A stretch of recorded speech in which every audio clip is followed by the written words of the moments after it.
Hello friends, welcome back to our video. I welcome you all to another video. It is not another video, actually it is a part 2 of literature as imagination. So I hope that you have enjoyed the first part of this video or this lecture. So in the first part we have covered a lot of things and now we are going to move ahead. So after the definition, Wordsworth has put this very important sentence. I'm reading it, and you can also read on the screen that for him, the poetic truth is general and which operates on the mind of the poet. So, okay, what he's talking? He's talking about the truth, poetic truth, which are general. So, general truth. What kind of a general truth? Okay, you can say that there are a lot of examples. For example, you can see that in surrounding us there are a lot of issues are there. For example, if a boy is there and if he has settled in his life, if he got the job or if he started business, then he wants to get married. Otherwise, if he is getting education, then he has a lot of obstacles to get education. Okay, again, economic problem. If he is starting business, then there are also a lot of, he has to face a lot of that the obstacles, problems, issues. And again, maybe he loves any girl, so there may be any problem. So these are the general truth. Somebody dies, okay, in our neighborhood. Somebody born in our neighborhood. Some people get married, okay, some people get divorced. These are the general truth. Okay, and the general truth actually operates on the mind of poet. So the poet actually operates the general truth, and they or he or she put the general truth in his or her poems, and in this way audience like his her poem. So that is a very simple sentence he wanted to share with us. So actually he is talking about the realism, but actually he is not realistic. So you should keep in your mind that realism or realistic people are different than the romantic people. So it is a different. Hmm. So again further he wrote, the poet is man speaking to man. The poet is man speaking to man. So poet is a man. Actually, why he writes poems? Because he wanted to communicate with his audience or all the people. He wanted to convey his feelings, his emotions, his ideas, his information. He wanted to share that. Okay. So therefore, he just speaking with men. Okay, sometimes when you can also feel that sometimes we get bored. Okay, sometimes I just give you my example. Whenever I get bored, or whenever I think that, oh, what is this going on, then I just start listening the songs, and I like the older songs of Mohammad Rafi, Kishore Kumar, okay, or Kumar Sanu, or Udit Narayan, who is my favorite, Bala Subramanian. These are my favorite Indian singers. So I listen. Sonu Nigam is also there. So I listen their songs, and it gives me some spirit. Okay. So because the poets are actually through their song they are speaking with us, and therefore he must express the truth of common life. Again, Wordsworth is adding that the poet should express the truth of common life, the common truth which I have already told you, that which are the common truth which happening surrounding us. So it is a duty of a poet to express those truth, the common general truth of our life, to his audience or to the all the people or the readers. So again, further he wrote, a poet should think like common man. A poet is like a common man, is not something different. So he must think about like a common man. He must feel the problems, the difficulties, the challenges faced by the common people. Okay, and therefore he should think like that, and he should introduce or he should includes these common issues, these common truth into his poetry. So further, Wordsworth mentioned that he should sketch the general nature of ordinary man. Okay, so a poet is like a painter. Okay, actually he doesn't have a color He doesn't have pencil, brush, and white paper to draw on. But actually, through the words, he has to make an image of general nature of a very common, ordinary, simple man. Okay, he wanted to sketch. Okay, he wanted to sketch the character, the general nature with the words on the paper of the ordinary man. So I hope you are getting. So the subject must be humble and rustic life. So what should be the subject for a poetry? Which subject a poet should choose? Okay, you know that whenever you read Shakespeare or other great poets or great authors, okay, so what we saw in it, there is a royal people, king, queen, prince, princess, okay, knight, Dutch, duchess. So they belong to the elite class, or you can say the rich class or royal class.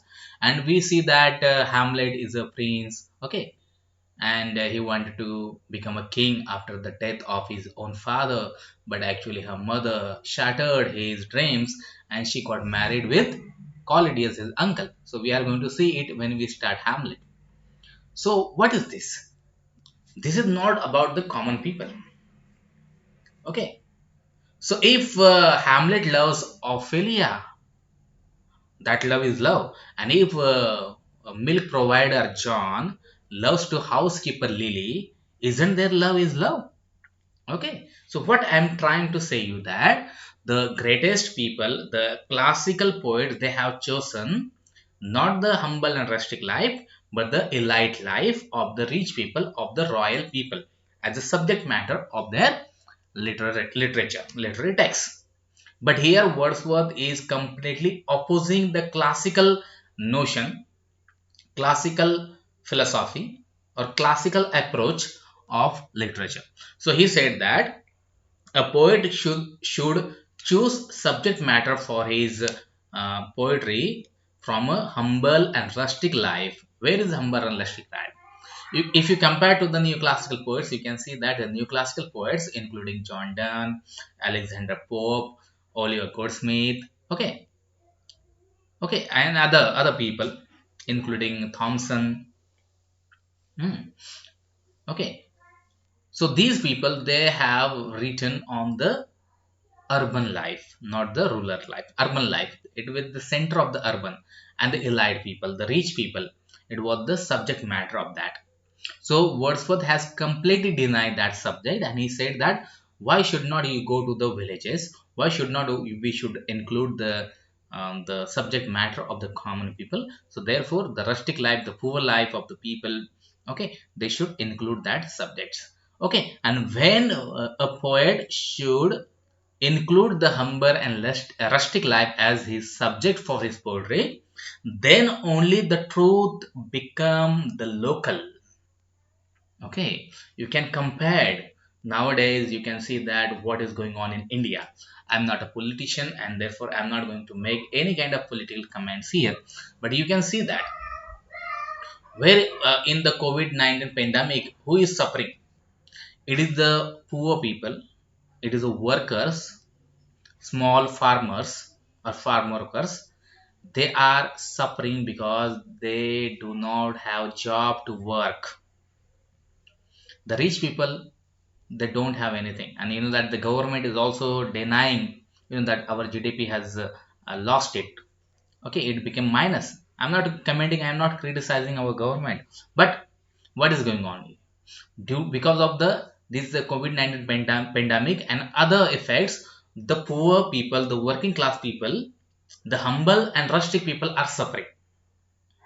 And therefore if a poet is wanted to write down about the problems, the economical problem, the job problems, okay, about these humble and rustic people, then the truth become local and universal. If you are thinking about the what is the problem of the rich people, okay, nowadays there are a lot of I'm not going to mention the name of that actress, which you know that you were familiar, that she was in, you know, that highlight in the news, okay, in media. So what is her problem?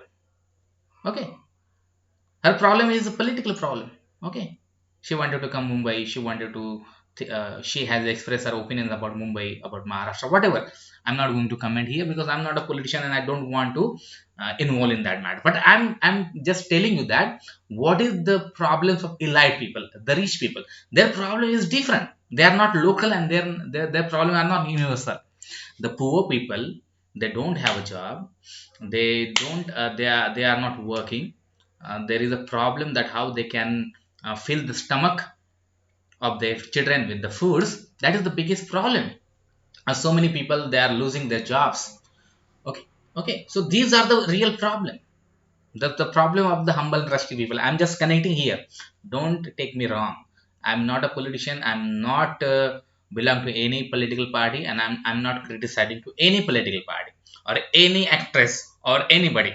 Okay, I'm just telling you the facts about the elite, that is the rich class, and the humble and poor class of our country, and what is going on during the COVID-19 pandemic in India.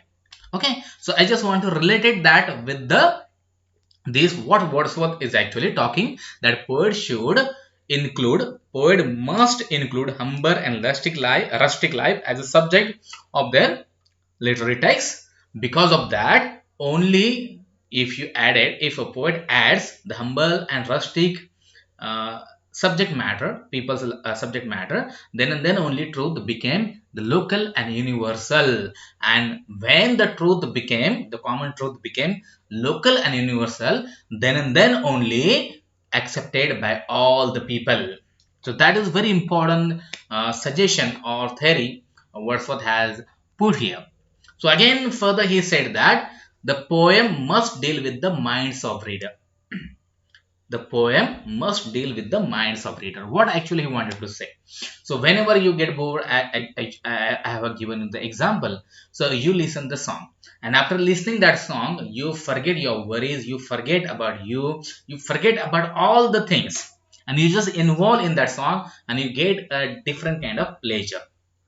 Okay, so a poet should think like that.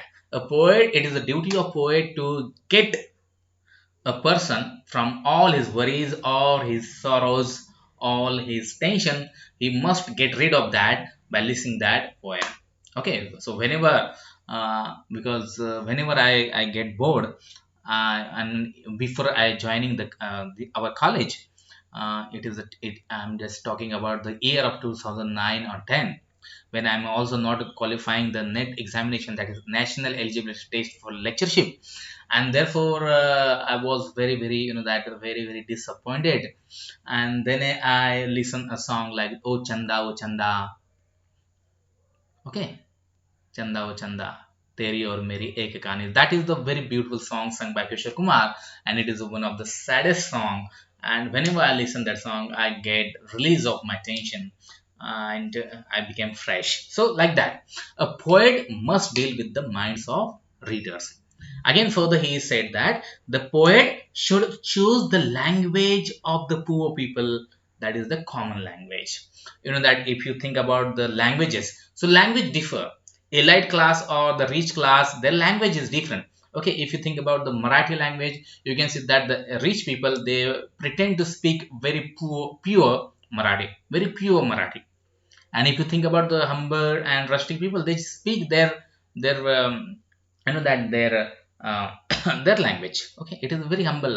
It is not a pure, it is impure according to elite class or according to the rich class, that these poor people are speaking very dirty language, or their language is not pure. Okay, that is we can say. Okay, so language, the words. Okay, so that is different. So if you are choosing a life subject matter from the life of rustic and humble people from the villages, so you have to also choose the language of villages. For example, if I want to write a poem on Pinguli. Okay, Pinguli is village. And if I wanted to make a poem on the people of Pinguli, I wanted to portray the natural beauty of Pinguli in my poem. And if I'm choosing the language which is spoken in Mumbai or in Pune, okay, that is a pure Marathi. If I'm using to describe the Pingoli, to describe the beauty of Pingoli, to describe the people of Pingoli, so that will be not a good choice. So I must choose, I must learn Malwani language, I must, or I must choose Marathi which is related with Malwani, or I should include the some words from Malwani in my poem. So that will be appropriate, that will be applied to the poem. Otherwise you can say that it how it will be absurd if I am using the Puneri Marathi to describe the people of Pinguli. So it will be absurd, it will be strange. Okay, so I hope that you understood what actually Wordsworth wanted to say here. Okay, so a poet should must include humble and rustic subject for his literary text, but also he should choose the common language which was spoken by the common people. That is very important. And only then, when you include the common language, only then the emotions involved in the poem. Otherwise the emotion will not involve in the poem. And when one finds his own emotion in it, then it is success of the poet. If you are listening a song and if the emotions which was expressed through that songs which is not attaching with the emotions of your heart, you will not going to listen that song. Okay, you will forget that song, you will just throw away that song and you will go for another song. Likewise, you will, if the emotions are not matched with your emotion of the poem, why should you read that poem? So you will throw that poem and you will listen another poem, or you should read another poem. So that is a very important thing, that emotion should match. And therefore if the emotion match with the reader, then only the poet becomes successful. Okay, so further he wanted to tell about that how what the poet is actually doing. So I hope that we have crossed the 10 minutes, and this part of Wordsworth we are going to see tomorrow's lecture, and we will also cover some of the parts of the ST Coleridge. Okay, and as I have told you in the previous video that this is a very bigger topic, and therefore we need I have told you, I have promised that I will try to cover it through within 2 lectures, but it is not possible. So I need again 2 lectures, more 2 lectures, mean tomorrow's lecture, and after that one lecture lecture to cover this topic, because it is a bigger topic. So I hope that you people understood about this portion, this paragraph which I have explained today. So if you have any kind of queries, any kind of problems, if you didn't get anything, so please mention in comment section. I am there to solve, I will there to give answer to every your questions, and I will solve your queries. So thank you for watching. See you in tomorrow another lecture.